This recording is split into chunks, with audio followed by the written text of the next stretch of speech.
There is nothing that fascinates me more than people's attachment to power, because look at these two examples of people trying to cling on to it.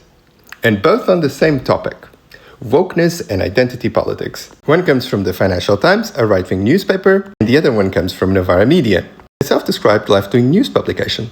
Now, this video and this article were published within a month of each other. Why are they doing that? They want the power to define your problems and be the source of all of their solutions. The author of the article in the Financial Times wants you to believe that the demise of wokeness is connected to its failure to live up to the standards that Western society puts as a barrier for entrance for any type of idea.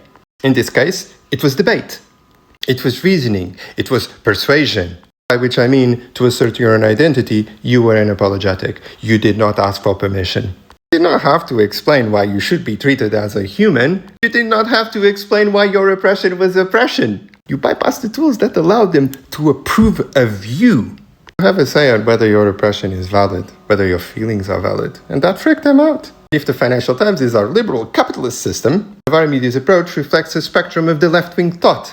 If you listen to that video, and it is long, they clearly want us to believe that their rejection of wokeness or identity politics is a conclusion that they arrived just now by trial and error, rather than something that they never believed it but they had to play along with because it was too popular to dismiss. So now they're using this opportunity of the defeat of Kamala Harris and the surge in fascism around the world to portray a fundamental disagreement about human rights and dignity as just kind of petty minority concerns. Because it upsets those people who voted for fascists and say racist things. Because in her view, the solution to our success doesn't rely on going through the messy work, having to learn how to give solidarity despite of our differences.